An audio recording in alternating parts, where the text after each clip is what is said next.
warahmatullahi wabarakatuh. Halo semuanya, ketemu lagi dengan saya Nafia. Video kali ini saya akan menjelaskan materi-materi pada mata kuliah pembelajaran agama Islam di sekolah di Marasa menjelang UTS. Dalam video ini saya ajukan untuk memenuhi tugas ujian tengah semester yang telah diberikan oleh dosen saya, yakni Bapak Irham Yuanamu MPD selaku dosen pengampu pada mata kuliah pembelajaran agama Islam di sekolah di Marasa. Penasaran bagaimana penjelasan dari saya tentang materi-materi yang telah dipelajari dalam satu semester ini? Yuk disimak video. Adapun pembahasan yang akan saya jelaskan dalam video kali ini yaitu yang pertama ada deskripsi dari konsep pembelajaran, yang kedua itu ada filosofi dari dasar pembelajaran, yang ketiga yaitu ada teori-teori belajar dan jenis-jenisnya, yang keempat yaitu ada pendekatan pembelajaran seperti apa dan strategi pembelajaran seperti apa, yang kelima yaitu ada metode pembelajaran dan evaluasi pembelajaran. Sebelum kita ke pembahasan inti, yakni materi-materi yang ada di dalam mata kuliah pembelajaran agama Islam di sekolah di Marasa, kita harus terlebih dahulu mengetahui apa sih itu pembelajaran agama Islam di sekolah di Marasa. Ialah merupakan sebuah materi pelajaran dalam bidang studi Islam yang dilakukan secara terencana guna untuk menyiapkan peserta didik agar bisa memahami, menghayati, mengimani, mengamalkan ajaran agama Islam serta berakhlak mulia. Dan apa sih tujuan mempelajarinya? Yakni untuk menumbuhkan, meningkatkan, dan menyeimbangkan antara iman, ihsan, dan Islam. Dan apa sih fungsi mempelajarinya? Yakni untuk meningkatkan keimanan, penghayatan, dan pengalaman peserta didik tentang ajaran agama Islam, sehingga peserta didik pun bisa menjadi manusia yang beriman dan bertakwa kepada Allah Subhanahu wa Ta'ala serta berakhlak mulia dalam kepribadiannya. Sekarang kita ke pembahasan inti, yakni materi-materi yang ada di dalam mata kuliah pembelajaran agama Islam di sekolah di Marasa. Untuk materi pertama yaitu tentang deskripsi dari konsep pembelajaran. Berbicara soal pendidikan, ada yang nama istilah belajar dan pembelajaran. Apa sih itu belajar? Belajar merupakan suatu proses perubahan tingkah laku dalam individu karena adanya suatu interaksi antara individu dengan lingkungan sekitarnya, sehingga mereka mampu untuk berinteraksi dengan lingkungan sekitarnya ke arah yang baik atau tidak baik. Karena belajar merupakan proses yang bersifat multi yang terjadi pada semua orang dan berlangsung seumur hidup, mulai dari seorang itu dalam kandungan hingga ke liang lahat. Dan apa sih salah satu pertanda bahwa seorang itu sudah melakukan belajar? Yaitu karena adanya suatu proses perubahan tingkah laku. Dalam perubahan tingkah laku itu tidak otomatis seorang itu bisa, tetapi harus bertahap-tahap. Yaitu perubahan tingkah laku bisa dengan kognitif, yakni pengetahuan, bisa dengan psikomotorik, yakni keterampilan, bisa dengan afektif, yakni dengan nilai atau sikap. Salah satu para ahli yaitu Bloom mengatakan bahwa seorang yang belajar itu harus mempunyai 3 domain, yakni yang pertama ada domain afektif, yang kedua ada domain psikomotorik, yang ketiga ada domain kognitif.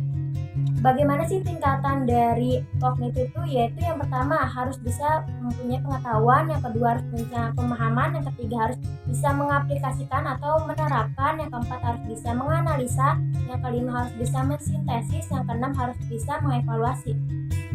Sedangkan pembelajaran merupakan suatu proses merangsang perbuatan guru dan siswa atas dasar timbal balik yang berlangsung dalam situasi edukatif untuk mencapai tujuan tertentu.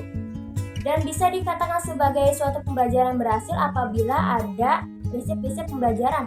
Salah satu para ahli yakni Gagne mengatakan bahwa seorang guru itu harus mempunyai prinsip-prinsip dalam pembelajaran.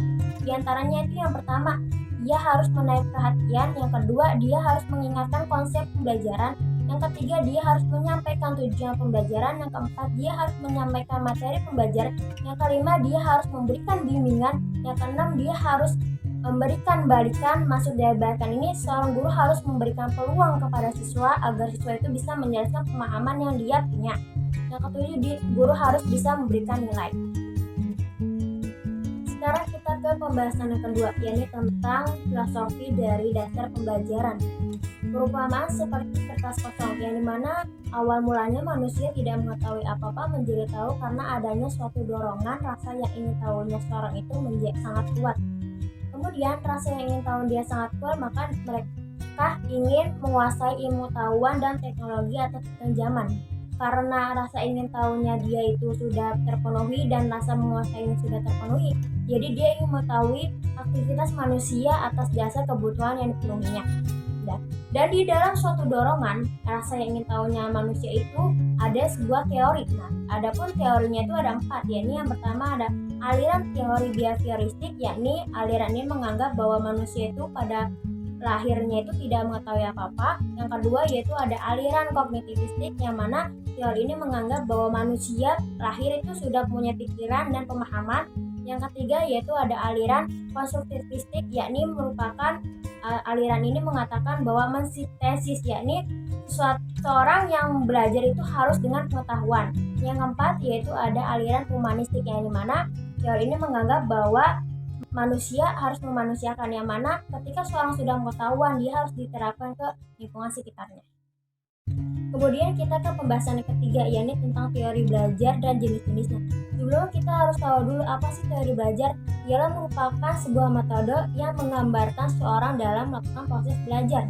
Adapun beberapa teori yang ada di dalam teori belajar, antaranya yang pertama yaitu ada teori belajar behaviorisme. Ialah merupakan teori belajar yang memfokuskan perubahan tingkah laku siswa karena adanya stimulus dan respon. Jadi siswa bisa dikatakan belajar apabila ada perubahan tingkah laku. Contohnya seperti yang awalnya siswa itu tidak bisa membaca karena ada suatu bantuan dari guru, akhirnya siswa itu bisa membaca karena adanya stimulus dan respon dari siswa tersebut. Yang kedua yaitu ada teori belajar kognitivisme, yakni merupakan teori belajar yang mementingkan proses belajar daripada hasil. Contohnya seperti seorang guru menggunakan bahasa yang mudah dipahami oleh peserta didik, lalu guru itu memberikan peluang kepada peserta didik untuk bisa bicara dan diskusi dengan teman-temannya. Yang ketiga yaitu ada teori belajar konstruktivisme, ialah merupakan teori yang mensintesis. Ya, maksudnya bahwa proses belajar dibentuk dengan pengetahuan yang ada pada dirinya sendiri.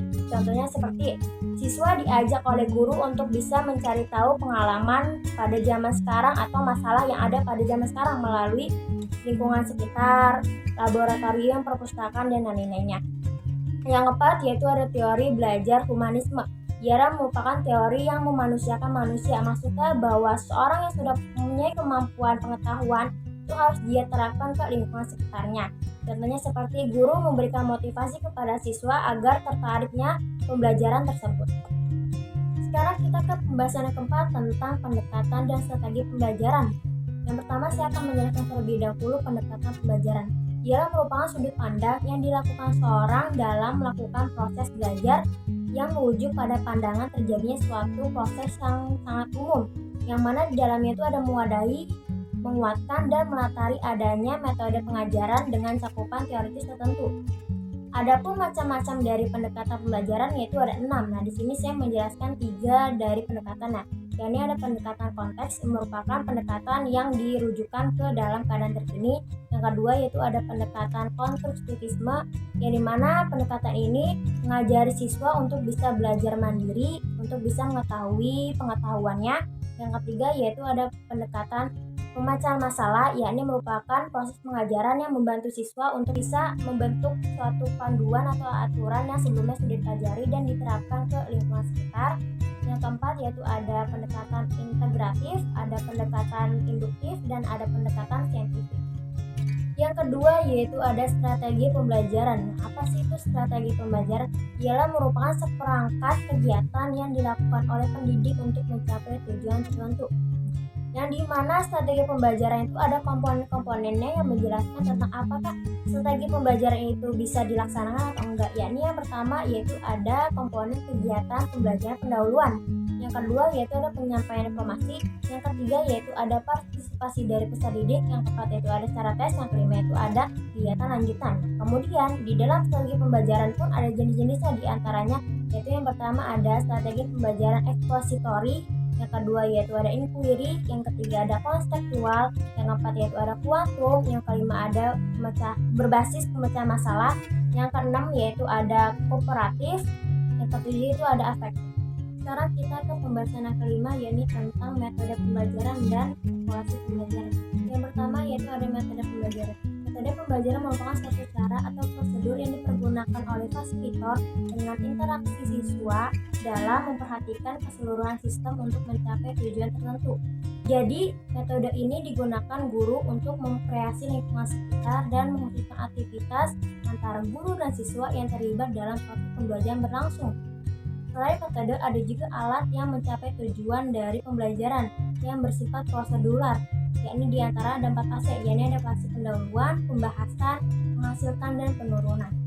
Terdapat beberapa metode yang digunakan untuk mengimplementasikan strategi pembelajaran. Di antaranya itu ada metode ceramah, tanya jawab, demonstrasi, simulasi, latihan, dan metode yang lain. Yang kedua yaitu ada evaluasi pembelajaran. Apa sih itu evaluasi pembelajaran? Ialah merupakan suatu cara untuk menentukan tingkat pencapaian tujuan pembelajaran yang sebelumnya sudah ditentukan secara sistematis. Adapun konsep dari evaluasi pembelajaran itu ada 3. Yang pertama itu ada pengukuran pembelajaran, yang kedua ada penilaian pembelajaran, yang ketiga itu ada evaluasi hasil belajar. Nah, dari mana pengukuran pembelajaran ini? Kegiatan proses pembelajaran ketika kegiatan itu sudah selesai diukur dan sesuai dengan kriteria yang ditentukan. Yang kedua yaitu ada penilaian pembelajaran, yang dimana penilaian pembelajaran ini membandingkan hasil dari pengukuran itu habis itu dinilai. Yang ketiga yaitu ada evaluasi hasil belajar, yang dimana evaluasi hasil belajar ini menyediakan informasi untuk bisa mengambil keputusan yang alternatif. Kemudian di dalam evaluasi juga ada jenis-jenisnya, yakni jenis-jenisnya itu ada 5 aspek. Yang pertama yaitu jenis evaluasi berdasarkan tujuan, yang kedua jenis evaluasi berdasarkan sasaran, yang ketiga jenis evaluasi berdasarkan lingkup kegiatan, yang keempat jenis evaluasi berdasarkan objek, yang kelima jenis evaluasi berdasarkan subjek. Di dalam evaluasi pembelajaran pun ada yang namanya ciri-cirinya. Adapun ciri-ciri dari evaluasi pembelajaran ada 5. Yang pertama yaitu dilihat dari penilaian secara tidak langsung. Maksud dari penilaian tidak langsung itu guru tidak hanya menilai siswa itu dari nilai saja, tapi dari sikap yang berlaku juga. Yang kedua yaitu ada bersifat relatif. Salah satu ciri sifat relatif evaluasi pembelajaran yaitu dilihat dengan nilai siswa, yang mana nilai siswa itu tidak konstan dari waktu ke waktu tapi bisa aja berubah. Yang ketiga yaitu adanya nilai secara kuantitatif, karena pada zaman sekarang tuh rapot ada yang bersifat kuantitatif, ada yang kualitatif. Nah, yang kualitatif itu seperti 80, 90, 100 dengan menggunakan simbol angka. Terus yang keempat yaitu adanya sering terjadi kesalahan, yang mana sering terjadi kesalahan itu melalui dengan alat tes, yakni soal tes biasanya sering salah. Yang kedua itu dengan pengukuran penilaian. Yang kali itu menggunakan unit-unit satuan, contohnya seperti deskripsi dari kuantitatif, yaitu sangat memuaskan, dan cukup memuaskan. Kemudian di dalam evaluasi pembelajaran pun ada yang namanya alat evaluasi pembelajaran. Tujuan dari alat itu yaitu untuk mengetahui tercapai atau tidaknya tujuan instruksional. Dan adapun jenis-jenis dari alat evaluasi itu terbagi menjadi 2, yaitu dengan menggunakan tes dan non-tes. Dengan menggunakan non-tes ini bisa berupa dengan 4 cara, yaitu dengan angket atau kuesioner, yang kedua dengan wawancara, yang ketiga dengan observasi, yang keempat dengan inventory. Apa sih penjelasan dari 4 itu? Yakni yang pertama yaitu dengan menggunakan angket atau kuesioner, yaitu merupakan suatu alat pengumpulan data yang berupa serangkaian pertanyaan yang akan diajukan oleh responden untuk mendapatkan jawabannya. Adapun angket terbagi menjadi 2, yaitu ada angket terbuka dan angket tertutup. Angket terbuka ini merupakan responden memiliki jawaban dengan kalimat tersendiri. Yang kedua yaitu ada angket tertutup, ialah merupakan responden memiliki jawaban dengan opsi yang sudah tersedia. Yang kedua yaitu ada wawancara. Wawancara merupakan suatu proses komunikasi interpersonal antara dua pihak, yakni pewawancara dan narasumber. Yang ketiga yaitu ada observasi, ialah merupakan metode atau cara-cara yang berupa menganalisis dan mengadakan pencatatan secara sistematis mengenai tingkah laku melihat dan pengamatan antara individu dan kelompok secara berlangsung. Keempat yaitu ada inventory, ialah merupakan sejumlah pertanyaan yang tersusun dalam rangka mengetahui sikap, pendapat, dan perasaan siswa terhadap kegiatan pembelajaran. Alat evaluasi yang kedua yaitu menggunakan tes. Adapun teknik tes dalam evaluasi pembelajaran yaitu ada 3, yang pertama dengan lisan, kedua dengan tertulis, yang ketiga dengan perbuatan. Yang pertama dengan tertulis, ini merupakan sebuah alat yang sistematis dan objektif untuk memperoleh data-data yang diinginkan terhadap seseorang. Kedua dengan menggunakan lisan, ialah merupakan tes yang pelaksanaannya dilakukan dengan mengadakan tanya jawab secara langsung antara pendidik dan peserta didik. Ketiga yaitu tes perbuatan, ialah merupakan tes yang penugasannya dilakukan secara bentuk lisan atau tertulis dan pelaksanaan penugasannya dinyatakan dalam bentuk penampilan maupun perbuatan. Kesimpulannya bahwa mata kuliah pembelajaran agama Islam di sekolah dan di madrasah ini sangat penting untuk kita pelajari, bisa buat saya sendiri, karena sebagai bekal untuk kita dalam proses pembelajaran dan kita terapkan dalam proses pengajaran tersebut. Apalagi kan kita udah tahu nih tahap-tahapnya bagaimana agar proses pembelajaran tersebut bisa maksimal dan bisa dikatakan berhasil. Cukup sekian dari saya tentang penjelasan materi-materi yang ada di mata kuliah pembelajaran agama Islam di sekolah dan madrasah menjelang UTS. Mohon maaf apabila ada kesalahan dari penjelasan saya. Tolong dibantu maaf dan seluas-luasnya. Akhiri, Assalamualaikum warahmatullahi wabarakatuh.